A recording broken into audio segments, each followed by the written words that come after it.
Good evening to you all. I'm sorry, I'm having to stand behind the lectern, and I'm painfully aware that you can probably only see just a tiny bit of my head peeking up from above it. We are videoing the session this evening because there are a number of parents that would have liked to have been here, but either for illness or for other reasons are not able to be. So that the bonus is there will also be a recording of this session as well.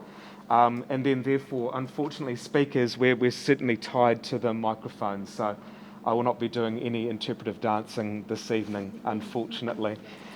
My name's Stuart Armistead. I'm principal of the primary school and beginning to settle into ISL and have certainly enjoyed my time here.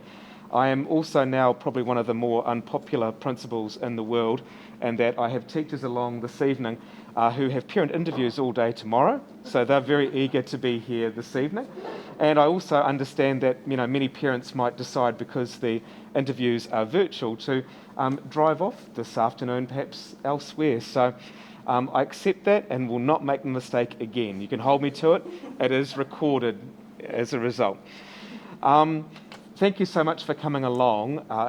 We're really excited to have this evening and begin some really important communication with you and partnership around the dual language pathway. Firstly, Andy, Lisa and Ben are going to begin the evening with a brief outline of how classes have begun this year.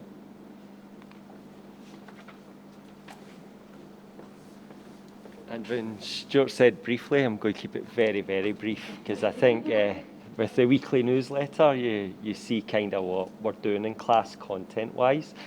So really at the start of the year, it's just really been trying to set up those routines and being consistent in the French class and the English class, helping the children understand that it's one class, we are all in it together, and realising that there are going to be challenges for certain children. Some of them just slip right in as if it's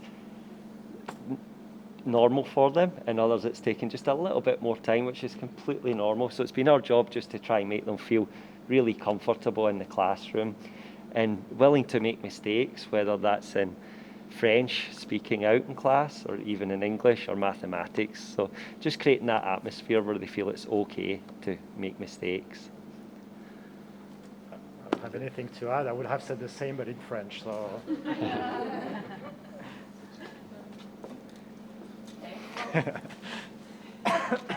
I can just reiterate what Andy was saying about establishing routines and making the children feel at ease.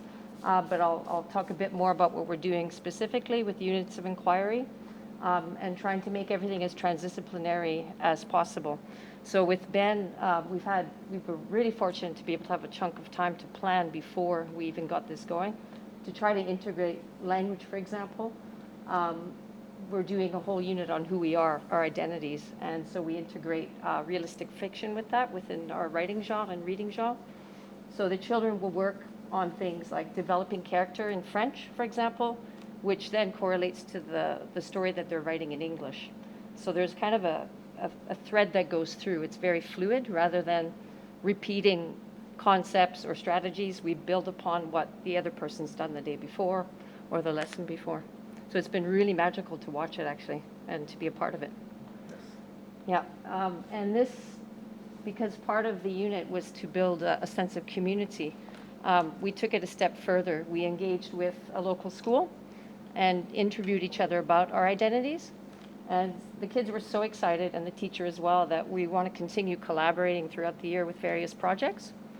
So it's been a really rich experience for the children because they're using the French skills in an authentic context. So that's some of the exciting things that have been happening. In terms of mathematics, Ben is teaching all the other strands apart from number. So I focus on number in English, and he would focus on the other mathematical strands, such as measurement, data handling, probability, all of these things. So that's been fascinating to watch as well. Okay. Ça va? Yeah, ça va. Just a little synopsis.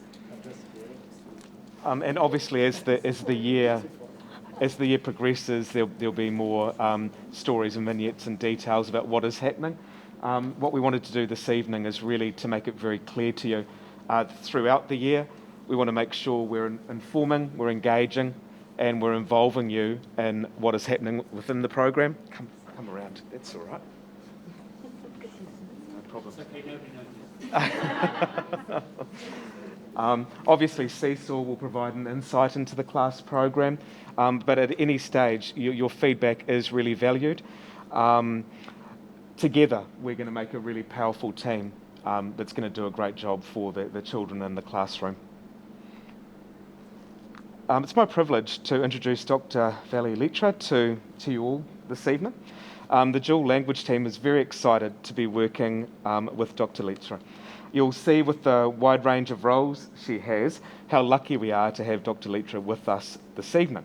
Her knowledge, her passion, understanding and commitment to multilingualism, inclusive language pedagogies and family language policy are going to be invaluable to ISL as we commit to a dual language pathway. And she also understands and cares deeply for ISL as a parent of 2 multilingual children here. So, would you mind joining me in welcoming Dr. Lytra to speak this evening?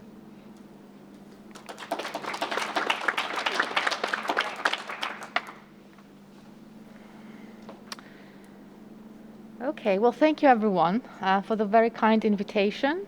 It's a pleasure to be here. I'm usually here as a parent. It's nice to come to school with another role, that of the academic and researcher, and share some of my experiences with you this evening. So the title of my presentation is Living and Learning Bilingually at School, in the Home and the Community. And the reason why I chose this title is that the kind of bilingual learning that we're going to be talking about here tonight that happens in the school doesn't stay within the school walls, but it continues in our homes, in the broader communities that we participate, and in transnational communities for those of us who have family outside of Switzerland. So it's very much linking these different contexts and making learning bilingually relevant for the entirety of our children's lives. So, sorry, my glasses are fogging. This is not... I'm sorry, can you somehow make the voice louder? Is the mic working? It's actually just to record from the video, it's not to amplify. Oh yeah, I think, okay. So I need to speak up? I'll speak up. All right. So the aims of my presentation today are the following. First of all, I'd like to provide a kind of overview of some of the current theories around language. In other words, how we've come to conceptualize. Is this better? Yes. Okay. See, that's why I'm a teacher. It's good to be a teacher. You can really project your voice. Okay. So an overview of current theories around language, so how we conceptualize language and language learning from a sociocultural perspective, which is the lens that I investigate language and language learning, but also how children, I don't know, I'll try. You can sing as well if you like. Oh gosh, no. But is that going to interfere with this? Shouldn't. Hello? Is it? Okay. Okay. Going back to the aims of the presentation, but also how children learn 2 or more languages in these different contexts that I mentioned. I also had the opportunity last week to observe a couple of classes, which was a really wonderful and unique opportunity. And I will be sharing some vignettes. We call them vignettes in my line of work. So snapshots, if you like, descriptions of some of the learning that I observed in these in the language, the dual language immersion classes. I would also like to share with you some strategies that we as parents can use to further support our children's learning, and also provide a space for questions, but also reflections. So our children's learning is very much linked to our own identities as language learners, and the languages that we speak in our families and communities. So I wanted to start my presentation by sharing this particular excerpt with you to sort of situate us in Switzerland. This is where we live, in Francophone Switzerland. This is from Multilingual. This is an initiative that is spearheaded by UNIL, members of staff at UNIL who want to promote multilingualism in the Canton de Vaud. And I wanted to share this with you because, in a way, it represents the current popular discourse around multilingualism. In other words, looking at multilingualism as an asset, as something that is valuable, both for the individual but also for the community. So valuable from a linguistic but also from a cultural point of view. So it's important to bear in mind these discourses because not very long time ago, there were many dominant deficit discourses around multilingualism and multilingual children. So it's important to bear in mind this shift in the discourse and also think about the creation of the dual language program in our school in relation to this shift in discourse. And this shift in discourse, of course, is not by accident because there is now a greater recognition that our societies are increasingly multilingual and that people are also multilingual to varying degrees. So multilingualism is not an unusual phenomenon, if you like. In fact, historically, there have been most societies have been multilingual. It has been really as an outcome of the creation of the nation state where we reverted to monolingualism, the notion that you have to have a nation that has a particular language, a particular religion. So this kind of ideology very much was implanted onto, if you like, very much multilingual communities. So we live in increasingly mobile contexts, and this has also changed the way that we see communities, ethno-linguistic communities. There's a lot more fluidity, a lot more mobility, and this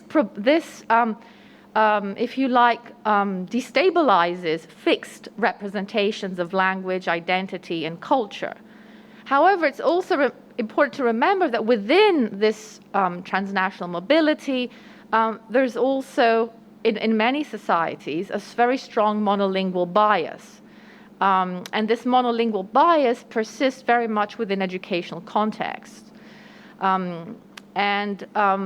As a result of the monolingual bias, very often in mainstream education across the world, linguistic diversity is seen as a problem, okay, rather than as a resource. Now, dual language programs are very much situated in the resource perspective of multilingualism. And they're very much a point of departure for looking at language as a resource. So they counter deficit perspectives around multilingualism. So I'll just talk a little bit about how we've changed the way that we talk about languages from a social linguistic and language education perspective, which is where I'm coming from academically. So there's been a shift in the way that we look at languages. So rather than thinking about language in terms of code or in terms of a stable structure that is tied to a particular inheritance, whether that is of ethnicity or nationality or religion, we've started to talk about languages in terms of a repertoire. So as individuals, we have language repertoires. So the emphasis really is on the individual, on the social actor, the subject, the speaking subject, rather than on the code. And we think about, we view repertoires as constituting the full range of our communicative resources. And these communicative resources are the outcome of our everyday social and cultural activities. Our repertoires, our language repertoires, are also in a constant state of flux. And what do I mean by that? Is that we expand our languages and our language varieties, but our languages and language varieties may also constrict, and we may lose language resources across the span of our lives.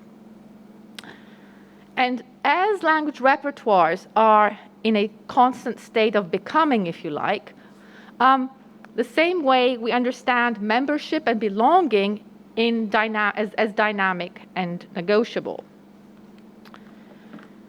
And the way that we look at languages as from a repertoire perspective has also influenced the way that we've come to understand language learning. So Blomer and Bacchus, two scholars that have talked about language and language learning a lot, talk about language as never being finished, and language learning as also a process that is never complete.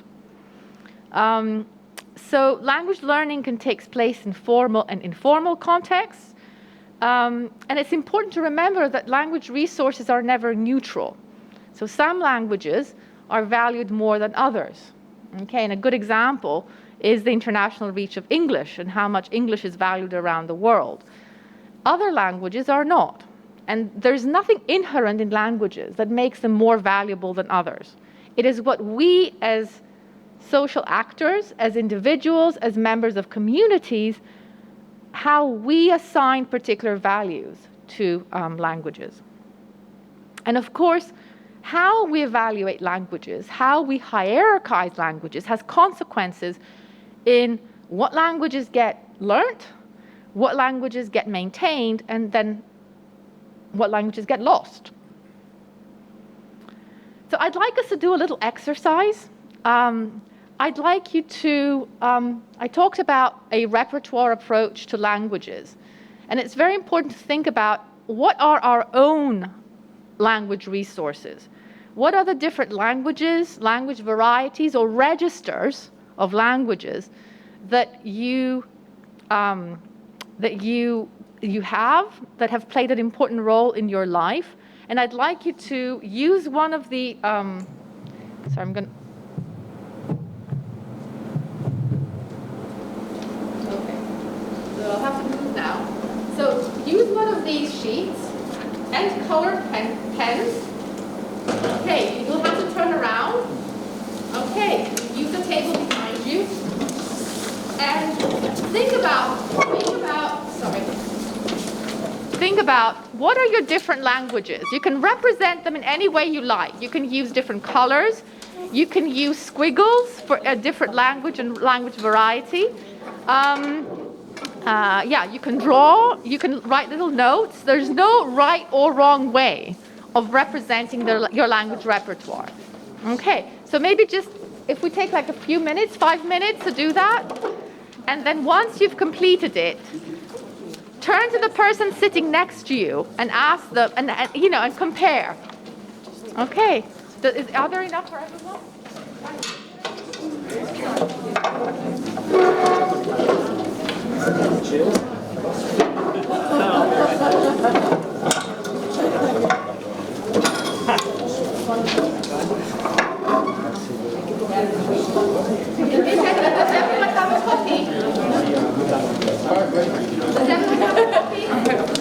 There's some color. There should be some.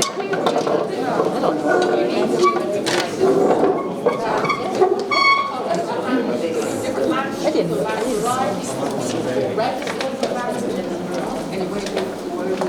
Put them any way you like. You can put them on the body image any way you like. You can put, you can color the head, you can color the hands, different languages. But you need to. I'm sorry. No. Just with different colors. You can write as well the languages using different colors. Yeah. Exactly. Yeah.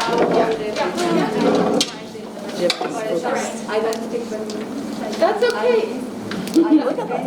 What did I just say? There is no perfect language learning. Any language resource, you might know a few words of a language. It's part of your repertoire. We're thinking about repertoires and languages in a more expansive way, not just the languages you feel that you know the best. Any languages. Our language. Yes, I mean, any languages that you speak.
Two, three, four, five, six, seven.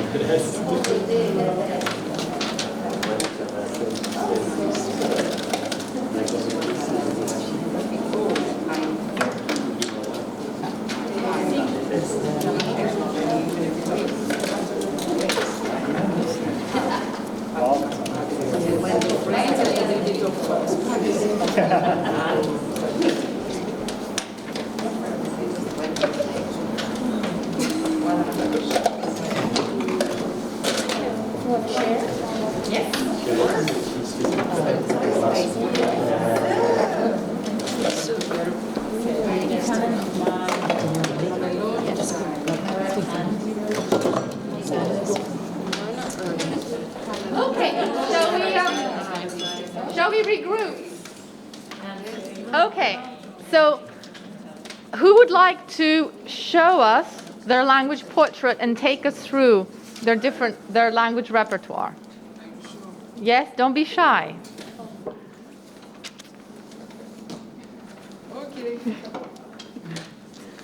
Okay, there we go. You should understand what it made of. So, tell us. I'm thinking with a Greek way. I'm doing everything with a Greek way and moving. That's why my hands and my feet are Greek.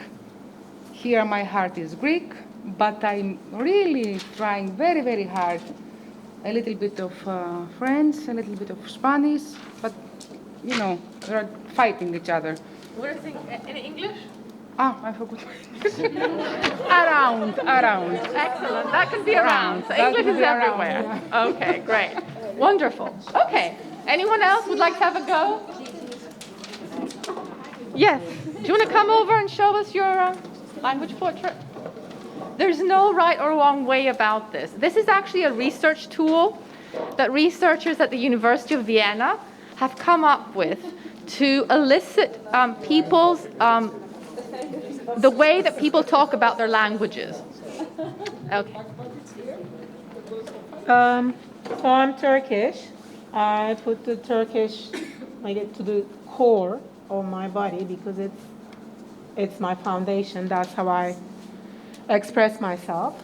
And then English is mostly on the head because that's actually, maybe it's living here and being a part of this community. And French is more like to get to live here. It's more like, hands. And also I know a little bit of Spanish, Italian, and I put all the languages on the legs section. That's like walking on this life, and they're taking me places. Excellent. Wonderful. Thank you so much. Okay, so I guess the point of this exercise was for us to think about all the resources that we bring as individuals and how, of course, these interact within our families and the communities that we take part in. So the idea of language as repertoire and thinking about language learning in a non-linear way has also changed the way that we're talking about bilingualism. So you might be familiar with this additive versus subtractive bilingualism model. So it's a very, very common sort of representation. So the idea of additive bilingualism is that you learn one language, L1, and then you learn a second language, L2. Cool. Subtractive bilingualism is the opposite. You learn a language L1, then you learn a language L2, and by learning L2, you start losing your ability in L1, and then you end up having just a second language in L2. So let's look at another way of thinking about bilingualism from a more dynamic perspective, because a linear understanding of bilingualism presupposes that we're considering our language system in our heads as two autonomous units, if you like, that don't communicate. It's like having two monolinguals within one person, okay? But we all know from our multilingual experiences that that's not the case, that in fact language use is complex and it's interrelated. So dynamic bilingualism as a model of thinking about bilingualism refers to the development of different languages to varying degrees, and you all represented that very nicely in your language portraits, in increasingly, that we use to communicate in increasingly multilingual communities worldwide. So within a dynamic bilingualism model, language and language learning, we draw on the full range of our language repertoire for communication, for learning, for social affiliation, as well as for our well-being. And this is, these are different representations. If you think about subtractive bilingualism as having a unicycle, okay, because you've lost one of your resources, additive bilingualism is like a bicycle, but dynamic bilingualism actually allows you to use all your resources. And that's the idea that I want to sort of put forth today.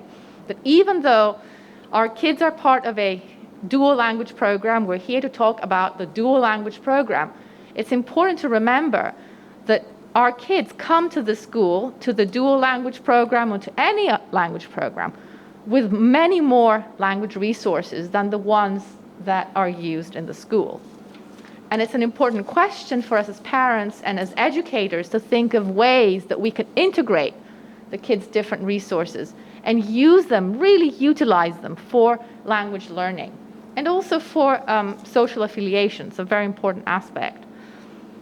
So dynamic bilingualism challenges this idealized view of bilingualism, that somebody who is a bilingual speaker must speak two languages perfectly. Okay, we have debunked that. Bilingualism, a bilingual speaker does not mean speaking two languages perfectly. In fact, it is an unattainable goal to speak two languages perfectly. Dynamic bilingualism also challenges what we call in social linguistics the ideology of the native speaker. So the idea that there is this mythical native speaker out there, and that there's this native speaker competence, and that we have to match that competence. And our kids have to match that competence.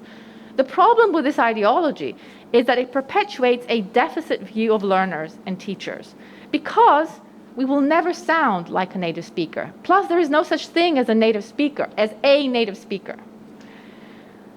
And the other problem with this is that it ignores the complexity of multilingual children and their families' repertoires. So my kind of takeaway message is that different language users, whether we want to call them native or non-native speakers, bring different strengths to teaching and learning. And that's, I think, for me, the important message. The other important message I want to share with you today has to do with the idea that there are many ways to be bilingual. Okay, some children, I guess all of our children here, are raised in multilingual families, and it's important to continue supporting children's home and community languages, especially when those languages are not taught at school. But there are other kids who come from so-called monolingual family environments, and they can become bilingual by coming to a dual language immersion program. The point is that bilingualism is not only for the bilingual kids or the multilingual kids. Bilingualism is for all kids, regardless of whether they're bilingual, multilingual, and so on and so forth. And why is it important? Because we know from research that it helps kids develop cognitive flexibility, linguistic creativity, intercultural competence, and most importantly, curiosity, openness, and enjoyment. Language learning is supposed to be fun towards languages and cultures, which ultimately enhances social cohesion for the school, but also for society as a whole. There are also many different models for bilingual learning. So a very common one in Europe, which is supported by the European Commission, you might be familiar with this, is called CLIL, Content and Language Integrated Learning. And this is very much applied implemented in primary schools and secondary schools in Europe. And it's part of the European Commission language policy for language L1 plus 2 other foreign languages. So all Europeans, all people living in Europe should develop their language ability in their so-called mother tongue plus 2 other languages. And the way that CLIL works is that you teach content in the other language. So you can have a CLIL class in German and teach history, or a CLIL class in science and you teach it not in the national language, say Greek, but you teach it in Polish. Okay, so that's the idea behind CLIL. And then of course there are different language immersion programs, like the one that ISL is piloting. And it's also very important to remember that schools adapt models to the local context. So each school has its own curriculum, it has its own, it functions, it operates within a specific educational system. And of course there are different parental expectations. So the way that each model of bilingual learning develops in each school is very much local, based on the local context. But ultimately, I think it's important to remember that when we talk about effective models for bilingual learning, they need to be well designed and well implemented. All 3 teachers talked about teacher collaboration, how important it is for them to work together before even coming into the classroom and teaching the kids, to develop the curriculum, to develop the learning objectives. So this is a very important part, teacher collaboration. But ultimately, what we want to be developing as educators is learner autonomy, which means tailoring the curriculum to our learners' interests, to their needs, to their desires, and giving them space to follow different learning paths. There is no one single path to learning, and language learning included. And to create a learning environment of trust. And I think, again, this is something that all 3 teachers talked about, how important it is for kids to enjoy learning and make mistakes. We've all been in a position of language learning, and some of us are still language learners. I'm still a language learner of French after 12 years in Switzerland, and I still make mistakes. C'est la vie. And next time I try not to make the same mistake. And there we go again. But I think it's also important for the kids to see that their teachers are also language learners. So I just want to say, I think what Andy is doing and putting himself out there and teaching the dual language class is really important, because kids see that their teacher is also learning. They're learning French, but their teacher is also learning. And that is a very important lesson for kids. The same way when your kids see you as learning a language is a very important lesson. But language learning is something very normal rather than something exotic. So we have another little exercise for you. This is the last little exercise, don't worry. We would like to hear your perspectives on bilingual learning. And then I'm going to tell you what your kids responded, what their perspectives were. Okay, but let's start with yours first. Okay, just take a couple of minutes. We've got some handouts, and just jot down what is or would be, if your child is not in the dual language program, what would be your motivation for enrolling your child in the program? How do or would you feel about your child participating? What do you see as the major benefits, and what do you see as the major challenges? In other words, what are the joys and what are the struggles that you anticipate? Okay, so maybe just take a couple of minutes and think about these questions.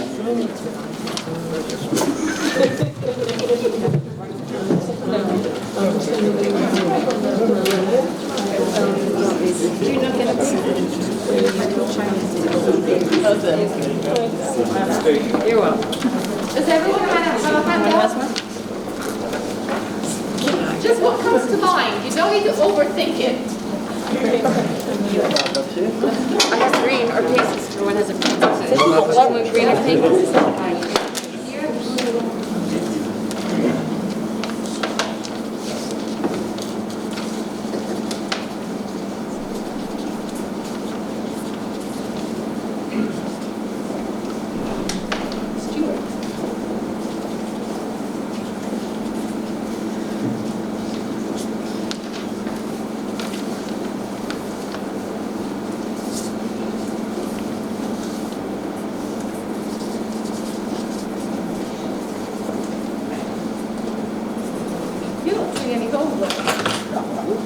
Just shutting the door. Shutting the door.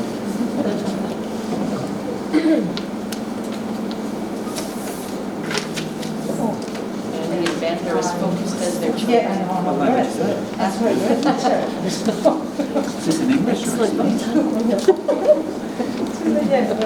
I'm sorry. Awful time writing. Oh, that is a nasty shot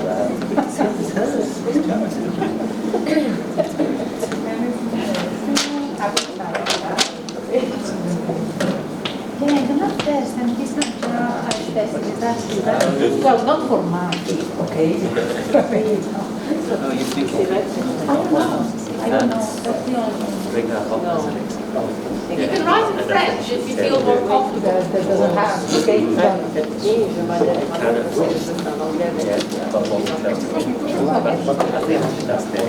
She'll explain it much better than that.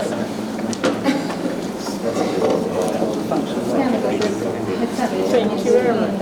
You're welcome. Something in English or It's not working. So one more minute, and then we move to the group.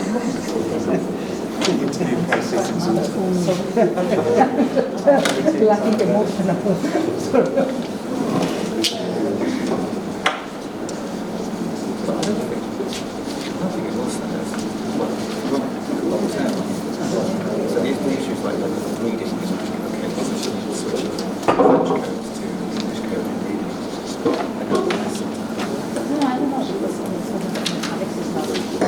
Okay, who would like to talk about their motivation for enrolling their child, or wouldn't, what would or is their motivation? Anyone want to share with us? Somebody maybe different from last time? Don't be shy. Go ahead. I think so she's in the bilingual program here, right? Okay. And I think our motivation was to really continue developing her curiosity, her openness, and also the way she would be more inclusive than what we are. Okay. That's great. Anyone else? Motivations? Yes, please. Very bluntly. Can you speak up? Sorry. Yeah, I think it was born in Switzerland, and we think it's also important to connect with the society that you're part of. And to be honest, no problem at all to working in English culture at school versus non-language Dutch. But we thought it would be an add-on to also master the Swiss language with one of the Swiss national languages also to connect outside of this bubble. So, Absolutely. see how it goes. Wonderful. Anyone else? Yes, please. Yeah, so it's similar to the points raised, but in addition, I was born and bred and grew up in Ghana, which is surrounded by three French-speaking countries. I didn't really take it serious because I didn't think I would ever need it, and after that, French. So I didn't want them going through the experience that I had. Right. Anyone else? I must say that the motivation was more simple. We just wanted to be a fluent French speaker and we're planning to stay in Switzerland. So I'm not planning to go to my home country, and English is not helpful in Switzerland, and everything we do is with French. So simple, but Yeah, that's absolutely fine. Anyone else? Yes, please. My children speak fluently French, So we have also a local social life in French, but my major motivation was to improving the writing and the reading ability, not the speaking or the connections. Okay, wonderful. Anyone else? Yes, we have a bit similar. So with French, but my kids grew up in an English environment, so they speak better English than French. And it was to really give them the same curiosity and the same willingness to read and to speak better. Absolutely, yeah. Wonderful. It's really interesting to see, how our choices as parents are very much linked to our biographies, and you'll see how the kids responded to this one. So how do you feel? Feelings. How do you feel? We asked the same questions. We asked these questions. In fact, Stuart asked these questions to the kids. So we will tell you what your kids responded. But how did you feel? Like the feelings? Happy, sad, confused. Happy. Happy. Anything else? Happy. Everyone was happy. Very excited. Very excited to get autonomy. I mean, the kids feel that they can, or at least mine, feel self-empowered in a way. Goes around and understands, or understands better, which is very nice to see. Yeah. I feel lucky that my child gets to participate. We are native English speakers, and so we don't speak French at home. So the opportunity that he can take what he learned in French before, and now he can build on it, which is already pretty much beyond my French ability. That he is so lucky to have this opportunity that I never had growing up as another language in the U.S., that he has this opportunity, and I feel lucky that we can put him in it. Almost similar to I feel lucky that, my son, where I grew up by a beach, and he gets to go skiing every winter. This is a great opportunity and a unique thing that why wouldn't we want to take part in as much as possible? Wonderful. Yes, please. I feel curious. Curious? Yeah, because to be honest, it was a bit top down. It came to us this concept. We didn't come home with the idea to do bilingual language class. Few kids came home with that idea. So it's more like, okay, we saw this opportunity, and we have to massage this, okay, and I'm just curious how this is going to turn out. Curious. Okay, I heard furious.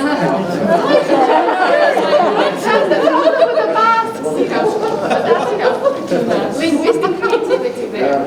Okay, wonderful. Does anyone else? Yes, please, go ahead. I also feel proud because she's 8 and she's studying in 2 foreign languages. Okay, now we get it. But it's not her mother language, and she is now getting. It's a challenge, and I'm actually proud of her. Absolutely. That she's taking on that challenge. Maybe she'll not agree with me. We'll see. We'll see what the kids say. We'll see what the kids say. Okay, one major benefit and one major challenge. Anyone would like to? Yes, please. Well, for me, the benefit is learning French. My motivation was flexibility and opening mind for the future. So benefit for me is exactly learning French and surely the self-confidence of using it with his friends in local class. Any challenges you anticipate?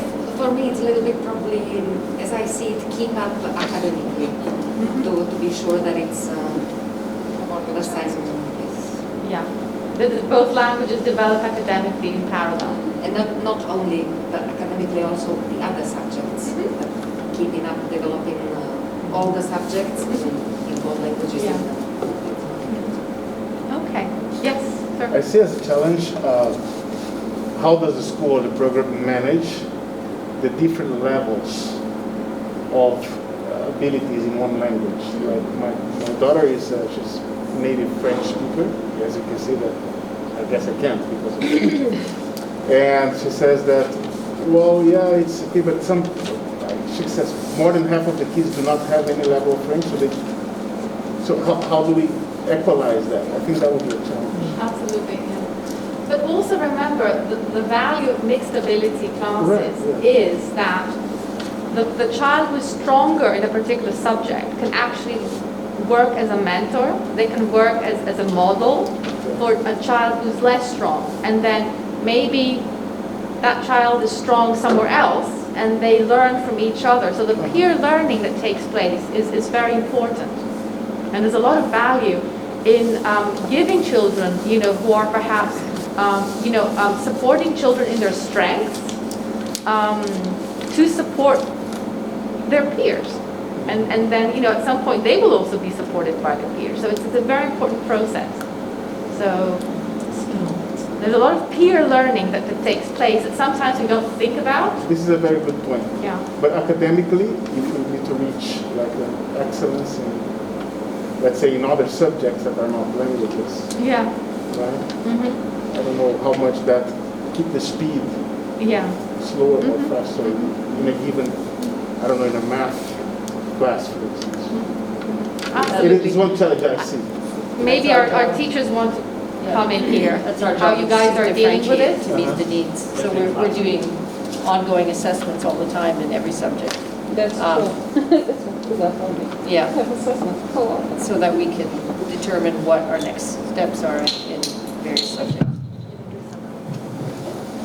As a challenge, I put the belongings. Oh, no, I just realized we have a mic. Why don't you? I'm terrible. I put belongings because I think for my son now, he doesn't belong to Holland. Does he belong to Switzerland? Where does he belong? So to which country? The language is usually connected to your nationality, and now what is for him? So what are we doing this to do with it? Will he be Swiss or what? Well, maybe he can be more than one thing. Yeah, maybe. That's the whole idea around, developing intercultural awareness. And I mentioned earlier bilingual, multilingual identities, and bilingual, multicultural identities is sort of unbuckling the kind of language and identity. Of course, it's important. I'm not denying that.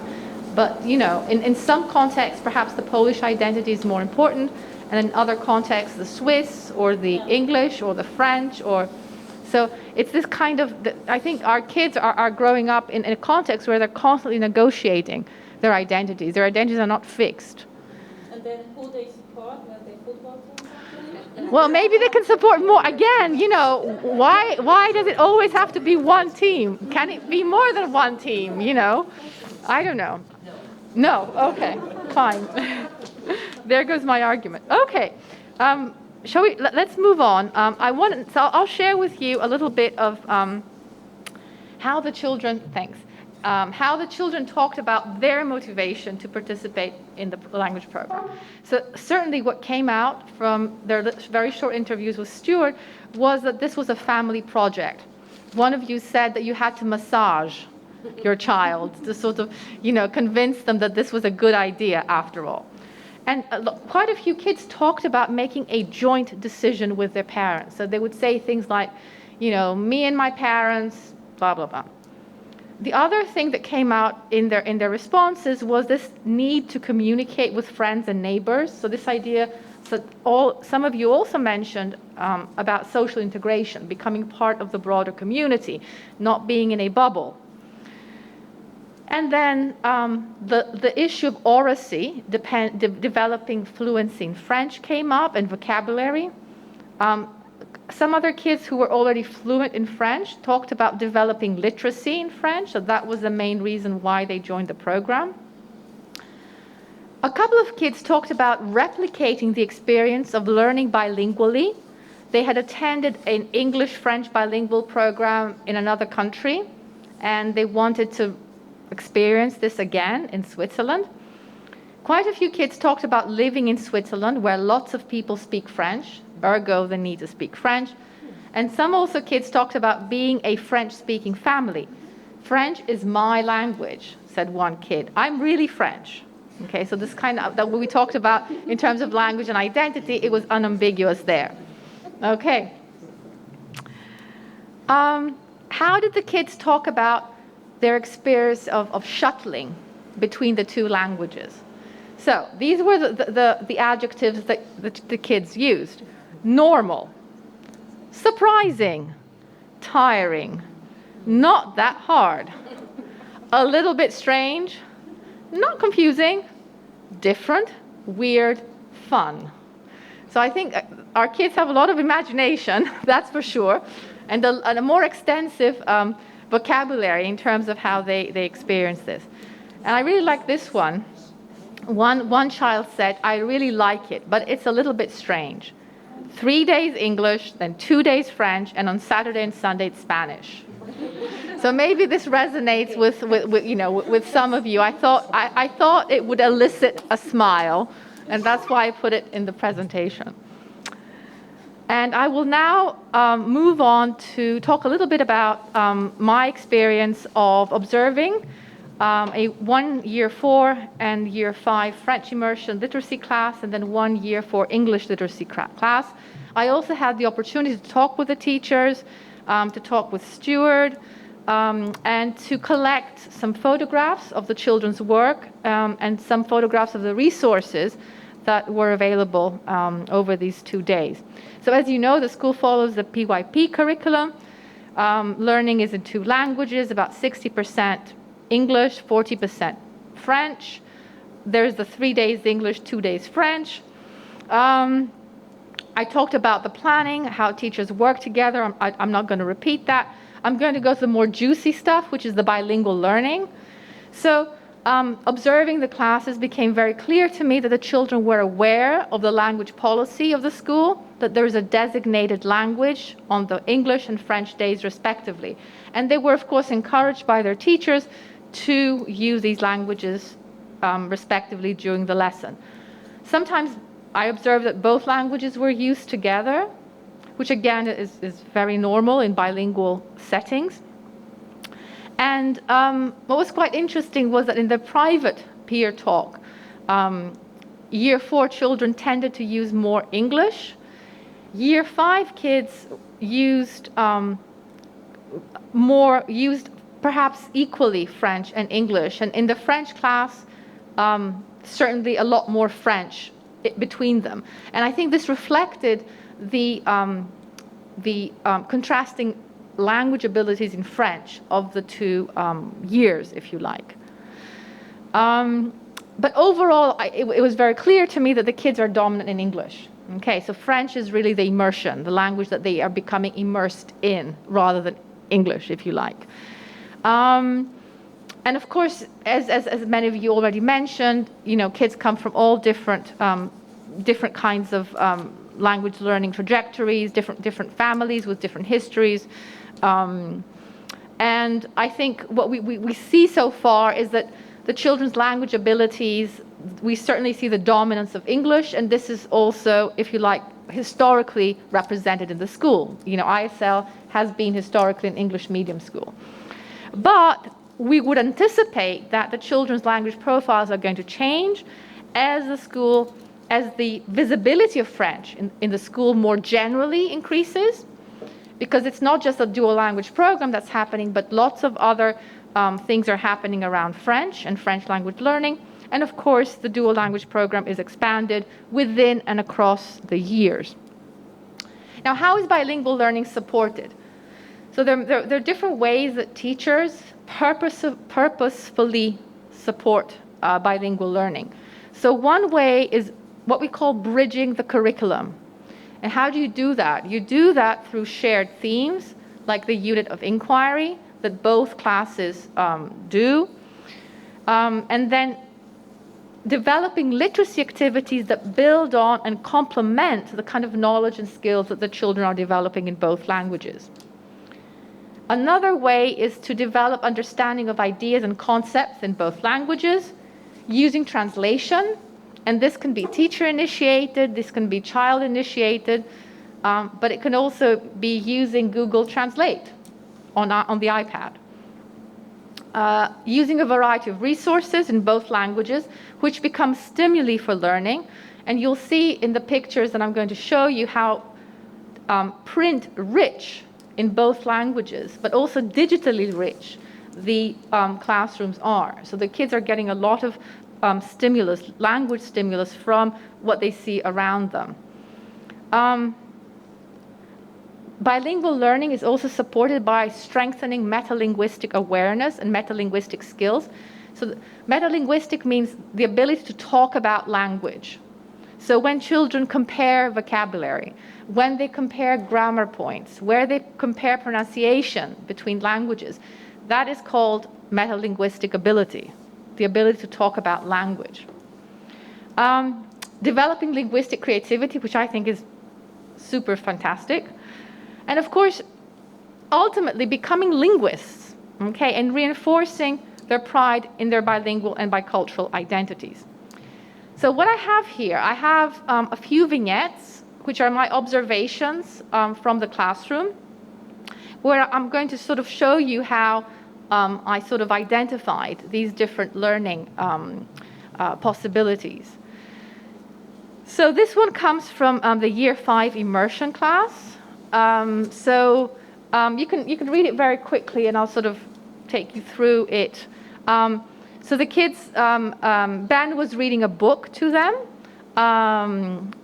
Les garçons peuvent le faire aussi, which was about debunking gender stereotypes and sort of countering preconceived ideas around what activities are for girls and what are for boys, or what preferences girls have versus what preferences boys have. And this choice of book was related to the unit of inquiry on identity and values. And the kids were listening very attentively. And at some point, I noticed that Lisa intervened, and she made a link to a writing and drawing activity that they had done in English. So she reminded the kids when they had talked about different jobs and occupations, and then she had asked the kids to draw these different jobs and occupations. And the kids chose to draw their characters, whether male or female, depending on what they perceived their occupations, how they perceived their occupations, whether they thought this was a male occupation or a female occupation. So she asked them to turn around and just reflect on that prior learning that had happened in English in French. Okay, we're in the French class now. So that's how the cognitive connections, okay, are made. When the teacher purposefully links what they're currently doing with what they have done in the other class. And of course, teachers do this all the time.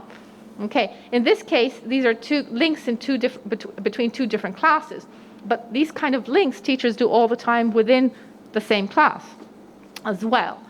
So the kids talked about this, and then again in French, they talked about one child in particular made a really interesting remark. He said that we draw the characters that way because that's the way we see them in the movies or in real life. And he gave the example of the school nurses. All the school nurses at ISL are women. Therefore, nurses are women. And then Lisa also made a metalinguistic comment that in English, gender is not inscribed in the word, whereas in French it is. So in English, in French you say policier, policière, so you know if it's a she or he. In English, it's police officer, so you really don't know if it's a she or a he. So it was interesting that this is a really short interjection, okay, and what this interjection was doing was, on the one hand, bridging the curriculum across the two programs, the two classes, the two languages, and helping kids develop the kind of metalinguistic skills that I was talking about. How do we compare? How do we talk about grammar and compare grammar because the more kids talk about these issues, the better they come to understand them and then to apply them in their oral or written performances. And then during that same literacy lesson, there was another opportunity to sort of build and extend literacy learning in both languages. So the kids had written a paragraph, they had prepared a planner. They had a character planner that they had prepared. So they had the name of their character in the middle, and then they had all these different boxes with labels with information about the character. things that how they looked, what they liked doing, their values, their personality. So again, this is part of the unit of inquiry on identity and values. And then the kids were asked to use this information to describe their characters. And this was happening in parallel in their English class. They were focusing on writing realistic fiction, and they had written a story, and the main character from that story was then used to provide their character description in French. So again, we see how these connections happen very actively. So this is an example of kids working on. This was the planner. Okay, with the character in the middle, the name of the character, and then the different attributes, and then the kids were starting to write their paragraph. So grouping the different attributes to create a paragraph. And before that, Ben had shown them what writing a good paragraph should include, and the kids were very active brainstorming. And at some point, again, this was an opportunity to make connections. For instance, how do we say punctuation marks in English? How do we say the same punctuation marks in French? So again, making these links are extremely important. And this is the some of the posters from the classroom around writing realistic fiction. So the kids have posters in English and in French, which are always on the board, on the walls, to support them in their writing and their learning. This is an example from the Year 4 French immersion class. So here the unit of inquiry had to do with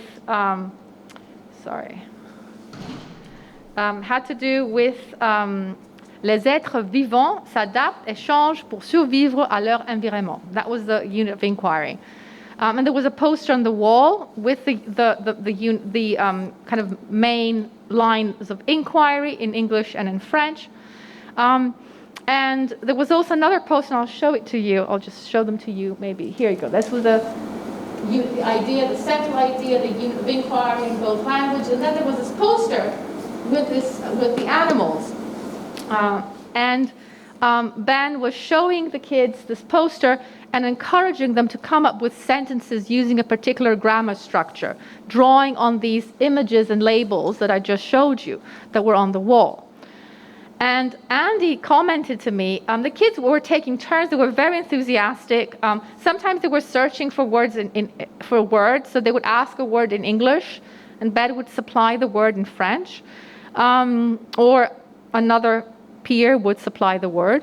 And what was really interesting was Andy then commented to me that some of the sentences that the kids were making in French were actually inspired. They reminded him of the sentences that they had written in English because they were doing the same unit of inquiry. So the kids were not only drawing on content from the English class, but they were also translating that content into another language, which again, this is a lot of cognitive work to do, and it's fantastic to have both teachers co-teaching and be able to I wouldn't know that these connections had been made, unless I had spent quite a lot of time in everyone's classes. But it was really valuable for me to see to hear about these connections and how kids were using all these different concepts and ideas and building their vocabulary in both languages.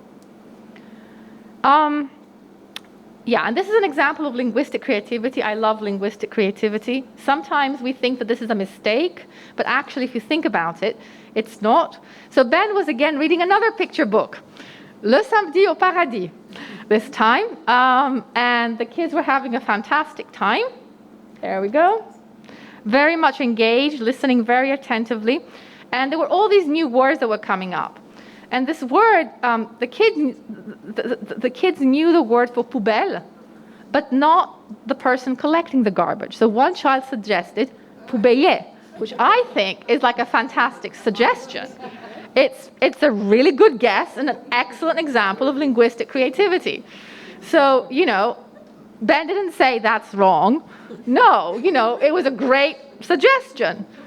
Still, Ben provided the correct word, which is éboueur, which I didn't know, and I learned that day. So there you go. So, and it was really interesting to watch how the kids engaged with the language. So Ben was telling the story of the éboueur who was collecting the garbage dans le quartier riche. And at some point, a child said, rich, en anglais. And then Ben talked about at some other point en Russie, and I heard another child sort of chime in Russia. So it's like kids are constantly thinking about, translating from one language to the next, which, I find extraordinary. Yes, I'm going to finish very shortly, so just bear with me for a little while longer. So a few more slides, and I'm kind of wrapping it up now. So I would also like to suggest that besides the language learning that takes place in the classroom, it's important to think about language learning beyond the classroom. So for school, it's important to develop a whole school approach to language and language learning, and what is referred to in the literature as a multilingual or a bilingual ethos. So it's not only about language learning in the classroom, but how the school itself embraces children's language repertoires, as I said earlier, and uses them meaningfully for their learning. And then, of course, it's also about making links, making bridges with the local schools and the community. And several of you pointed this out. This was a prime motivation for you to send your kid to the dual language program. And earlier on, teachers talked about visiting a local school. And then it's also about supporting our kids' language learning at home. Bedtime reading. I used to read with my daughters. Probably she wouldn't be very happy for me to say this, but I used to read with my daughter all 3 languages, Greek, English, French. And we had days, and she hated it. She just did not like it. She was a reluctant reader. She'd like to be read too, but she didn't like reading herself. Now my daughter reads nonstop. So what's the lesson here? You have to persevere as a parent. And then kids change. That's the second major lesson. So it's important to continue supporting our children's learning at home. And I think, the school steward was very right to point out that this is a partnership between the parents and the kids and the teachers. So it's important to continue this. The role of grandparents. I'm a big supporter of grandparents. Our grandparents have done a fantastic job in helping our kids maintain their Greek. Use your grandparents. It's an important bonding experience for them as well. And of course, now with digital communication, a lot of this is now digitally mediated, and it's important to leverage the possibilities of digital communication. Open up to the broader community. Engage in sports, art, scouts. My son has done scouts for 10 years. I think it's done wonders with his French. And understanding a little bit of the local culture, not just the language. And then perhaps my own kind of pet project, if you like, sustaining home and community languages. There are community schools in Lausanne that teach different languages over the weekend, sometimes during the week. Take your kids to these schools. If you cannot, maybe you can find a class digitally. Or we have a home language program here at ISL where kids can learn their home languages. And teachers come to school and they do this as an after-school club. So it's important not only for kids to develop their language abilities orally, but real bilingualism happens when they develop literacy in the language. And that's the hardest. Okay, and we all know that's from our own experience. And this is just a little, some of you who have been here a couple of years back, we did a project with the home languages teachers in an awareness raising, if you like, fashion to, raise the visibility of home languages in the school. And the children's text making, which was about their languages and their stories, was put at the entrance. It was around the International Day, the Day of Languages. at the time. That was before COVID. So maybe we can, we'll do something similar in the not so distant future.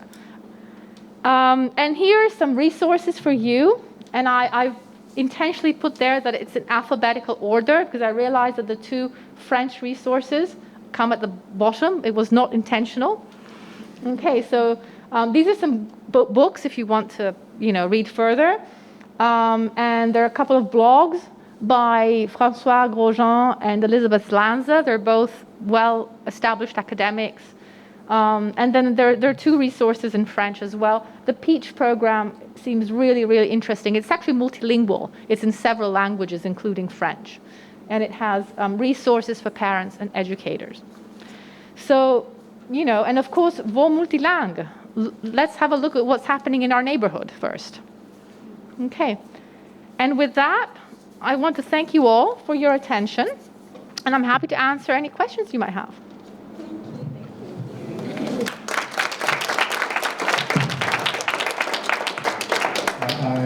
We wanted to thank you for coming to our classroom and visiting our classroom. It's been a great opportunity to have a conversation around what is going on in the classrooms as a start of the program.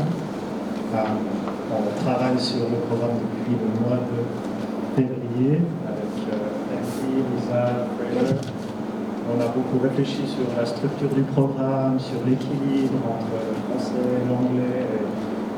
On est heureux d'avoir vu ces derniers jours et d'avoir un peu l'impression d'aller dans la bonne direction sur sur la face que va avoir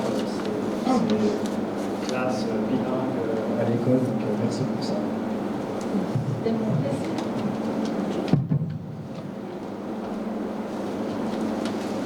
And you'll be sending the presentation, right? Absolutely. Yep. So we'll hopefully push go and the video is happened. Otherwise, we'll see you tomorrow night. That's all right. And yes, we'll definitely share this along with other resources too. So we'll make sure this is the beginning of conversations. So again, please, we're really committed to making sure our communication with you is just spot on. So any feedback you have, we need to know. That's how we learn. That's how we grow. The initial parent survey, I do understand, was very early in the piece, but the whole idea is to capture the mindset, to see where we are at, and we'll do that throughout the year. We will continue to talk to your children by asking them questions around what they're learning, and they will continue to give us jewels of wisdom and help us guide our next steps. And this will be the beginning of, I'd like to think, several parent sessions, hopefully led by your voice as well, in terms of what you would like to know next.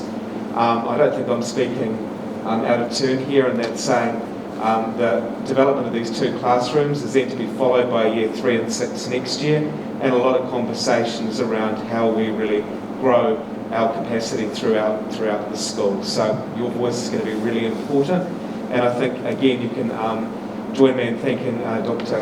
Vally Lytra in terms of what an amazing critical friend for us to have along the journey, so that we can get things right for your children. So thank you again for coming along, and again, Dr. Lytra, thank you so much.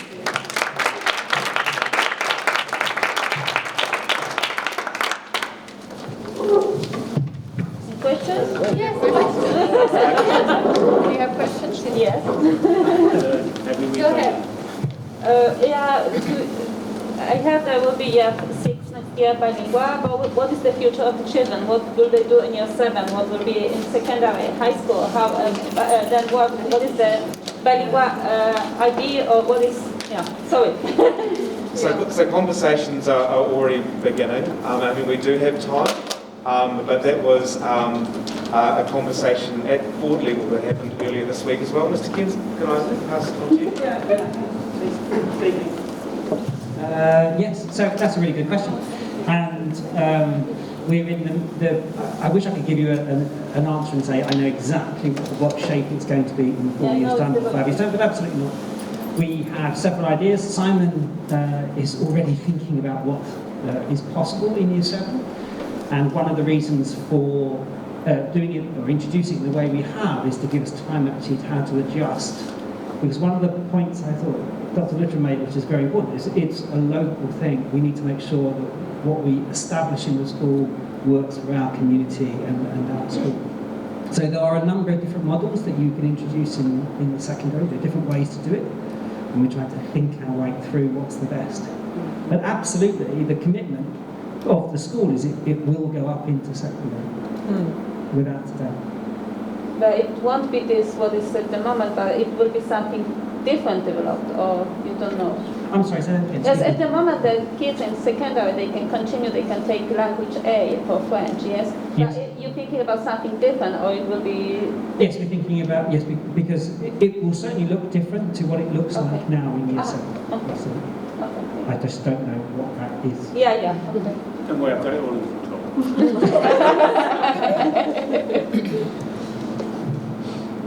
Because language A is already very high level. Correct. Yes. And it's But of course, I suppose the point I'd make there is it is very high level, but it's also only a small part of the curriculum. And so time on task is definitely a factor in language learning. And the CLIL approach that Dr. Lytra was talking about is, again, is very commonly introduced in secondary schools. Then can I have a follow-up question for Year 3 then? Is it always going to be, are you going to expand the program? Like, is it going to be 2 classes, or is it always going to be assessment based to get into the program? Do you have any thoughts? Yes. Well, again, that depends on the level of enthusiasm and engagement with the program. Of course, we're trying to work with the community we've got and trying to understand how best to serve that. If everybody in Year 3 said, this is fantastic, exactly what I want for my child, and nobody said anything different, then it'd be incredibly simple for us to go forward. Okay. But of course it depends on how people respond. I would expect that there will be a similar model to that which exists in Year 4 and Year 5, and that there will be classes in which are Anglophone and then the dual language class. That's what I expect at this point.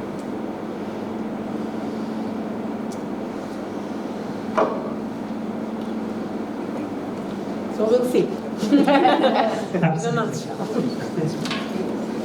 Thank you very much. Thank you.